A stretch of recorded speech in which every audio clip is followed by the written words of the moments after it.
Legal, gente. Enquanto vocês vão se apresentando e a gente vai acompanhando aqui o bate-papo, só alguns recadinhos mais técnicos aqui. Essa roda de conversa, né, aqui online que a gente está fazendo, ela está acontecendo porque toda semana nós estamos fazendo alguns eventos online no Psicoclub, na Academia do Psicólogo. Então, se alguém aqui veio só por causa do evento e ainda não conhece, pode acessar, né, academiadopsicólogo.com.br ou então psico.club e já tem mais informações, saber dos próximos eventos, enfim, conhecer um pouco mais desse universo. A ideia hoje, já vou passar para o pessoal aqui se apresentar também, mas a ideia hoje é a gente conversar um pouquinho sobre algumas abordagens da psicologia e falar como elas se aproximam, se afastam, né, o que diferencia cada uma delas. E a gente vai fazer isso com esses três psicólogos que estão aqui, que são parceiros do Psicoclub, da Academia do Psicólogo. Se alguém tiver algum problema com a conexão ou alguma coisa do tipo, é só apertar F5, atualizar a página, normalmente já resolve, vocês voltam e continuam assistindo. E essa conversa ela também vai ficar gravada, vai ficar disponível depois no Psicoclub, para os nossos membros poderem assistir. Então, né, vou pedir rapidamente para o pessoal também dar boa noite, né? Rodrigo, que está aqui. Boa noite, tudo bom com vocês aí, gente? Muito bom estar aqui. A Renata, que fala da psicologia positiva, né? Depois vai apresentar um pouquinho mais. Oi, gente, E, tudo bem? Boa noite, obrigada pela presença. e o Marco, que fala da análise do comportamento. Olá, pessoal, boa noite. Legal. Bom, já que a gente está falando, né, tem gente de Bento Gonçalves, de Pouso Alegre, de Jundiaí. Eu estou falando de Santa Catarina e Renata e Marco Antônio estão falando de Minas e Rodrigo de Santa Catarina também. Já tem aqui, ó, já tem Tim Marco aqui, Adriano Delvino. Pessoal, vou pedir, vou começar com a Renata, né? Damas primeiro, por favor. Renata, vou pedir para você se apresentar um pouco, falar um pouco de você, do seu trabalho e já contar um pouco do que é a psicologia positiva para a gente já começar a contextualizar aqui qual é essa abordagem. Ok. Então, gente, boa noite. O meu nome é Renata Livramento, eu sou psicóloga, sou fundadora e sou presidente do Instituto Brasileiro de Psicologia Positiva. Eu coordeno aqui em Belo Horizonte o MBA em Psicologia Positiva e Desenvolvimento Humano e agora, a partir desse ano, a primeira pós-graduação em Educação Positiva do Brasil. Então, eu sou apaixonada por psicologia positiva, vocês vão perceber isso muito facilmente, né? E vamos direto ao assunto, né? Depois eu falo mais de mim se alguém quiser saber alguma coisa. A psicologia positiva, na verdade, eu já vou começar causando uma polêmica, porque eu estou numa roda de conversa que se chama Abordagens da Psicologia.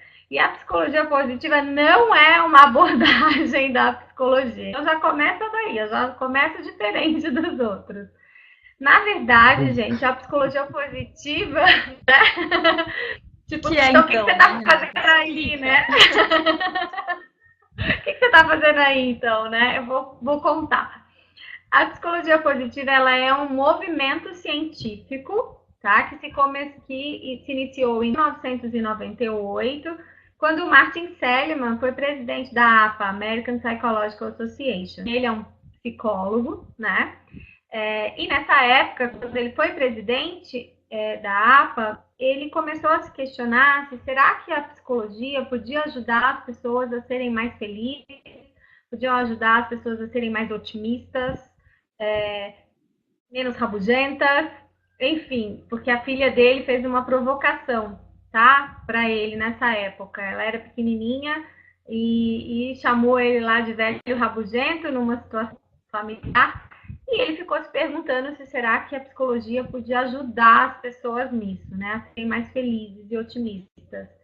E então ele fazia um levantamento, né, do que as pessoas estavam estudando, da produção acadêmica mesmo, né, o que as pessoas estavam estudando. E aí ele descobriu na época que para cada estudo que havia sobre felicidade, ou sobre bem-estar, ou sobre o que faz as pessoas desenvolverem seus potenciais, existiam 21 estudos, então 1 para 21 estudos sobre transtornos, doenças e sofrimentos. E aí, ele fazendo uma reflexão junto com mais dois colegas, o Ray Fowler e o Mihai Csikszentmihalyi, eles fizeram uma reflexão e viram que a psicologia, historicamente, estava voltada, desde depois da Segunda Guerra Mundial, para o tratamento de transtornos, doenças e dos sofrimentos.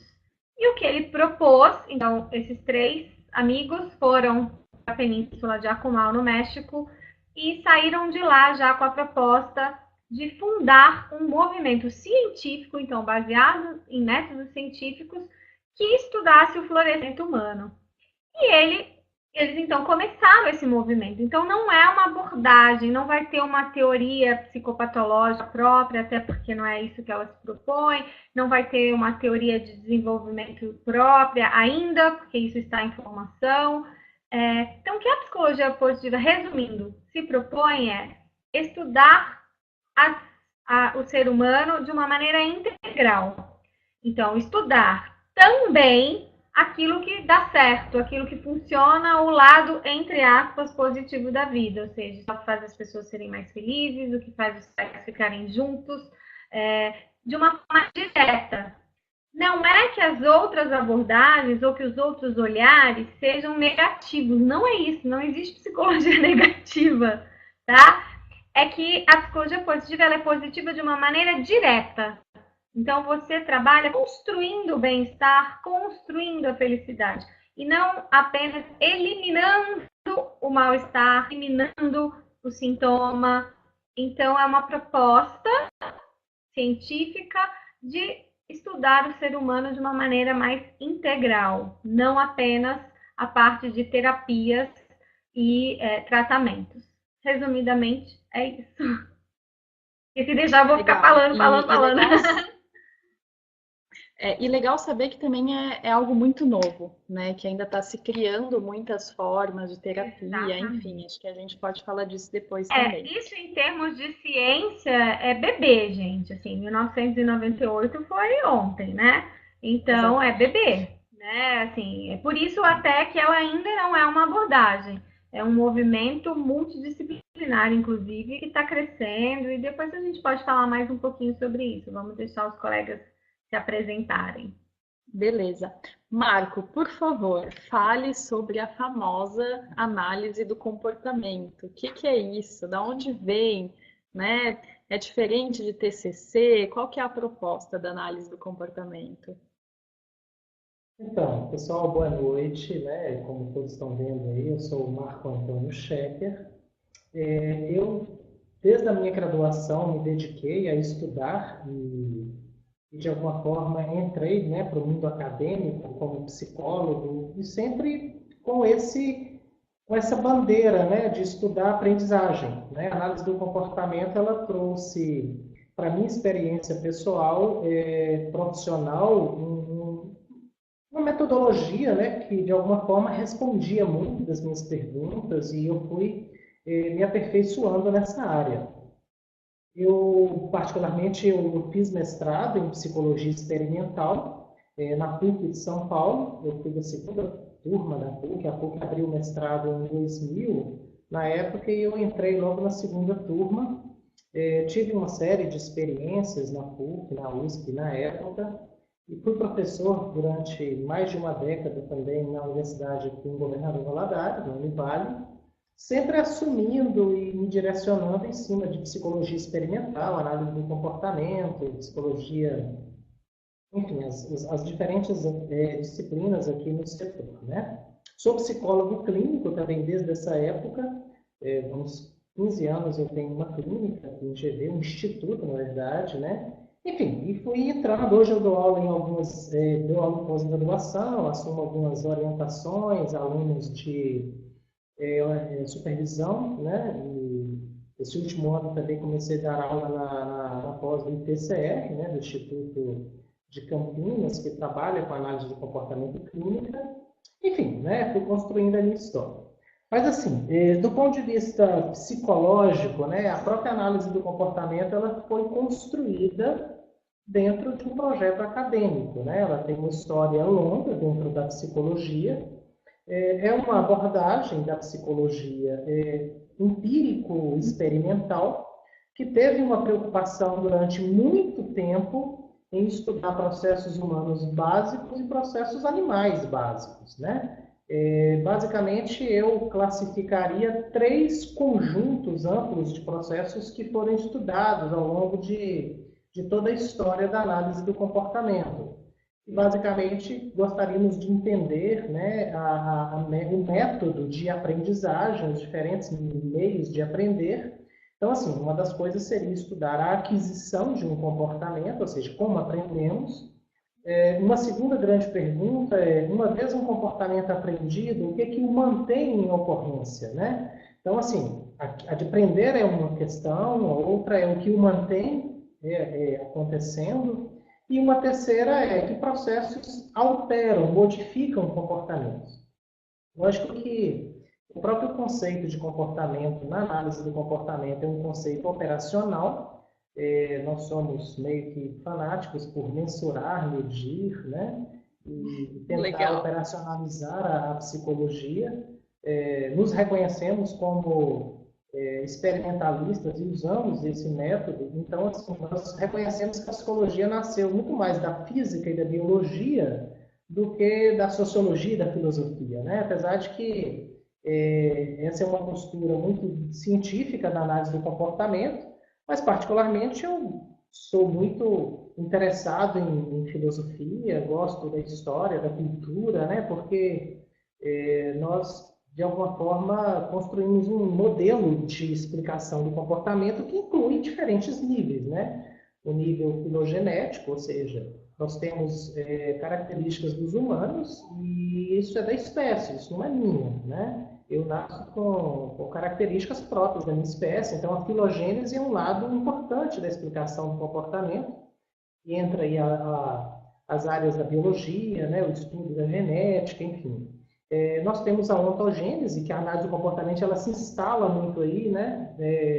Que é a história de vida, quer dizer, o nascer e o morrer são parâmetros limítrofes que eu vou ter a minha história de vida, a minha história de contingências. E tem o nível cultural, que seria a história do meu grupo. Então, a gente carrega aí a história da espécie, a história individual e a história do grupo, quer dizer, os níveis de determinação do que nós somos. Particularmente gosto muito da psicologia positiva, né? Eu acho que nós temos que realmente evoluir para entender as variáveis que nos levam à felicidade e não só necessariamente ao que leva ao adoecimento, né? Eu acho que se a gente for pegar pelo ponto de vista da demanda cultural, social, a psicologia estudou a doença porque havia uma demanda social para isso, né? A ciência também seguia muito pela relevância social dos fatos. Então, dificilmente alguém entraria num doutorado em 1950 e falaria de felicidade, porque as pessoas estavam querendo saber como é que cura o mal-estar, né? A psicanálise já falou de mal-estar ao longo de décadas e as pessoas queriam falar assim, não, nós temos também uma alternativa para falar disso, né? Então, assim, eu acho que nós temos que trazer, e a análise do comportamento traz, alguns princípios que guiam o nosso pensamento como ciência, né? A psicologia como ciência. Que é sermos contextualistas, ou seja, a verdade está confinada ao tempo e época, sermos pragmáticos, ou seja, a ciência tem que, de alguma forma, ter uma utilidade para as pessoas, né? Ela não pode ficar num parâmetro só especulativo uma vida inteira. E sermos também funcionais, né? Assim, a gente tem, de alguma forma, entender os processos e talvez uma grande confusão, uma grande questão que aconteceu ao longo de décadas rotular um analista do comportamento como alguém que estuda controle para recomendar o controle. Eu digo com convicção que quando a gente entende de comportamento, isso não significa que você está recomendando que aquilo deve ser usado de um jeito X ou Y, né? Então, a gente estuda muitas variáveis determinantes nesse sentido, não necessariamente nós estamos dizendo que um físico estudou molécula e átomo para construir a bomba, né? Então, acho que eu costumo dizer que o analista de comportamento ele estudou punição, estudou reforçamento, estudou né, as determinações da nossa história e vida, não para recomendar. Eu acho que nós somos, como todo psicólogo deve ser, na minha opinião, pessoas que tentam libertar o ser humano, né, do controle muito mais do que condicioná-lo a isso. Então, sim, eu acho que é uma grande discussão, né? Uma grande discussão filosófica é importante, não abro mão, e acho que a análise de comportamento, assim, eu nem sei se eu escolhi ou se ela me escolheu. Eu acho que é uma pergunta que eu não sei responder. Eu acho que quando eu me apresentaram, eu falei assim, poxa, fizeram para mim, né? Não sei porquê, mas acho que construíram esse negócio para mim. Então, seja bem-vindo. E assim, eu fiz a minha história, mas sou um curioso, né? Eu gosto de transitar muito. Nunca vivi conflitos acadêmicos negativos, como psicanalistas e outras abordagens, até porque eu acho que cada um fala, diz e estuda aquilo que as próprias contingências da vida ofereceram. Então, eu aprendi isso, né? Gosto muito, eu sou um apaixonado, assim, e falo com muito prazer, né? Mas, enfim, vamos dialogando, né? Vamos lá, eu acho já bem legal que a gente já vê, assim, né, até agora o Rodrigo ainda vai falar, mas assim, já dá para ver o quanto a Renata, né, fala muito, muito bem, né, brilha os olhos quando fala de psicologia positiva e tem um olhar, né, tem muito esse olhar marcado da psicologia positiva, para onde ela quer direcionar, para onde ela quer ir. E mesmo na fala do Marco, quando ele fala da ciência, por mais que todas, né, psicologia positiva, o Winnicott, todos eles sejam ciência, mas já tem uma pegada diferente quando vai falar sobre isso, né? Sobre a estrutura das coisas, enfim. Mas vamos ver agora, Rodrigo. Inclusive eu conheci o Seligman exatamente na análise do comportamento. Eu dei aula com os livros dele sobre desamparo. Eu fiz pesquisa sobre desamparo aprendido. E eu fiz uma pesquisa. Ele evoluiu, entendeu? Ele já evoluiu. Do desamparo aprendido já foi o otimismo aprendido. Depois a gente conversa. Tá, e Rodrigo, por favor, entre na roda com a gente, fale um pouco mais de Winnicott pra gente, qual que é a proposta desse cara? Vamos lá, né, senhor aí. O Marco estava falando agora sobre que o negócio tinha sido feito para ele, né, customizado para ele, e eu tenho a mesma ideia, porque quando eu falar aqui da época da faculdade, eu lembro que no primeiro ano eu me perguntava o que eu estou fazendo aqui, né? Que coisa é essa? Me fala de filosofia, não sei o quê. Cadê a psicologia, né? E tinha, assim, claro, uma ansiedade minha em querer avançar, e, tava ali, né? Queria saber de Freud, porque era o que todo mundo falava. E quando eu comecei a entender sobre isso, eu falei, nossa, que negócio chato, cara, será que eu tô fazendo a coisa certa? Mas, assim, eu me interessava pelo estudo, e eu não conseguia ver a aplicação e a parte prática. E aí eu lembro que numa aula sobre o desenvolvimento infantil, desenvolvimento humano, eu não lembro bem o título, eis que surge o tema, né, a psicanálise winnicottiana. E aí, conhecendo um pouco da história dele, né, desse senhor aí, que construiu toda a teoria dele baseado na observação, né, empírica ali, na prática, né, das análises e dos atendimentos dos pacientes dele, porque ele foi um pediatra, primeiro, antes de ser um psicanalista, né, fazer a formação dele lá com a Melanie Klein. Eu falei, cara, tá aí um cara que não se preocupou só em estudar, nada contra o estudo, nada contra a ciência, a teoria, porque isso é importante, e a gente aprende quando a gente transforma conceito em comportamento. Mas eu falei, poxa, ele fez um caminho inverso, e estudando ele vai falar depois muito sobre a criatividade, a inventividade, e eu falei, caraca, é isso que esse cara fez, né? E tem um livro fantástico dele, que é A Natureza Humana, que foi um livro que ele nunca, na verdade, ele terminou, mas não terminou, porque quando ele morreu, ele estava num processo de revisão. E ele fala justamente, ele agrupa ali todos os pensamentos, é quase que um compêndio, né, sobre a psicanálise winnicottiana. Ele agrupa todos os pensamentos, falando sobre todo o processo do nascimento, do que é ser humano, do que é se sentir existindo nesse mundo, né, até um momento em que a gente se torna independente. Bem, enfim, só para situar genericamente. Mas a psicanálise winnicottiana, ela constitui, não é necessariamente, todo mundo quando fala em Winnicott, a gente pensa em criança, né? Ah, vamos conversar e tratar, cuidar de crianças, curar as crianças das doenças. Em primeiro lugar, que saúde não significa só ausência de doença, né? Saúde constitui um viver bem, né? De uma forma geral. E a doença faz parte da vida, como todos os problemas fazem também. A gente tem que aprender a lidar com isso. E o Winnicott, ele entende que o ambiente ele é fundamental para a formação das pessoas. E o que é esse ambiente? Não é só a sala, não é só o espaço físico, mas é também a força, é também o acolhimento, é também a segurança que esse local ou essa pessoa dá. Ele direciona isso para a mãe, e aí vem a teoria da mãe suficientemente boa, ou a mãe dedicada comum, mas ele abre espaço para outras frentes, né, para outras pessoas que cuidam também. Porque, poxa, às vezes uma pessoa nasceu, a mãe morreu, ou foi adotada, enfim. Né, e como é que ela cresceu super bem? Né, não justifica, poxa, não ter uma mãe biológica. Mas o que constitui? Então, a ideia é que a gente comece a nossa vida num processo de dependência absoluta, né? Então, é bebê, você não sabe levantar, você não sabe nem que você é aquilo que você é, né? Aparece uma coisa na tua boca, você chupa aquilo, suga aquilo e você se alivia. É o leite, uma coisa mágica. E num processo seguinte você tem o que ele chama de onipotência, né? É como se aquele momento gostoso, aquele seio que aparece, fosse materializado por ele ali, né? Então eu tenho o poder de fazer isso aparecer para mim.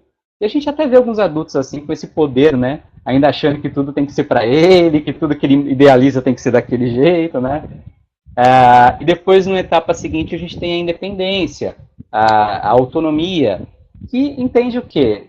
Simplesmente um viver, entendeu? A gente aprendeu, a gente sofreu, a gente recebeu coisas boas, mas a gente herdou, obviamente, dos pais algumas questões, alguns problemas, né, da família, mas a gente absorveu o que era necessário para a gente, incorporou à nossa vida não só algumas soluções, mas também problemas que são nossos. Eu defendo o seguinte, só para explicar melhor essa parte, que a criança, ela nem sempre precisa de terapia quando ela é uma criança, né, necessariamente na infância. Porque os pais precisam acreditar nas forças, né, no poder que eles têm. E uma vez que os pais acreditem nisso e constituam uma base sólida para realmente dar esse apoio, auxiliar e tudo mais, os filhos eles vão crescer absorvendo coisas negativas e positivas dos pais, mas de uma maneira tal que quando eles estiverem um pouquinho mais velhos, a identidade deles já vai ser constituída, já vai ser estabelecida. Então os problemas que eles tiverem serão problemas deles. Não necessariamente vou para terapia para falar do meu pai, da minha mãe que me batia, etc e tal. Né? Então eu tento fazer um caminho inverso. Eu atendi muito tempo criança e eu comecei a compreender que não estava dando certo. Porque era como se eu estivesse dando Dorflex para quem tem um tumor cerebral, entendeu? Não vai rolar, né? Então, fortalecer os adultos para que eles saiam muitas vezes, né, de um processo infantilizado, regredido, e se tornem de dentro para fora fortes, adultos de fato, com certeza, quando eu falo adulto, não estou querendo dizer assim, gente grande, você pode entender pessoas maduras, mas se tornem fortes para fortalecer outras pessoas, sejam os filhos, seja a mãe, seja o pai, seja a si mesmo. Então, a teoria do amadurecimento primitivo, emocional, ela é, assim, um tanto filosófica, mas tem muito de prática também, é muito bonita de se ver, de estudar e de se praticar. Legal. Já é uma perspectiva que tem muito mais a ver com esse desenvolvimento, né, com a relação da infância, de como tudo isso acontece. E, pessoal, aqui no bate-papo, vou chamar vocês para participarem também, pessoal que está ouvindo a gente. A Regina falou que ama o Winnicott, né, e que ajudou muito quando ela começou a trabalhar na área hospitalar. E a Jaqueline também, que chegou agora, boa noite, Jaqueline, falou que ela é analista do comportamento, super interessada em outras abordagens. Pessoal, quem está ouvindo, se puder colocar aqui, se vocês já trabalham com alguma perspectiva da psicologia, se são de alguma abordagem ou outra, acho que é bem bacana para a gente saber se vocês já têm experiência, já têm conhecimento de alguma área, ou se são talvez de uma abordagem que não está aqui, né? Enfim, acho que é legal a gente ir conhecendo um pouco mais vocês que estão aqui participando também. Deixa eu ver se alguém aqui já está respondendo para a gente conhecer. E enquanto isso, gente, deixa eu dar um recado para vocês também. Tanto a Renata Livramento, quanto o Marco, quanto o Rodrigo, tem seus canais no Psicoclub. Marco está chegando agora, em breve a gente vai divulgar o canal dele novíssimo em Folha. E aí, quem se interessa por essas abordagens, seja psicologia positiva, análise do comportamento ou o próprio Winnicott, pode depois acessar o Psicoclub e ver outras publicações, artigos, vídeos sobre esse assunto.